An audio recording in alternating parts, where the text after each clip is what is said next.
Araw as day, or it can be sun. And we also learned previously what is maganda.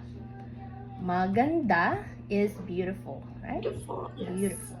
Do you have an idea how to say good day in Filipino? Would it be maganda araw? Yay!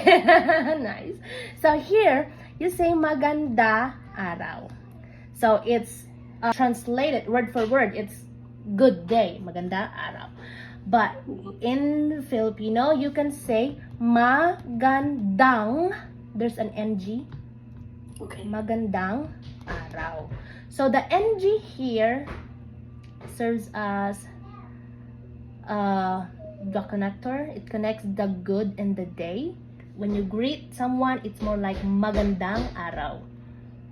Okay. Magandang araw. There you go. Nice. Good. You're doing really good. Yes. Yeah.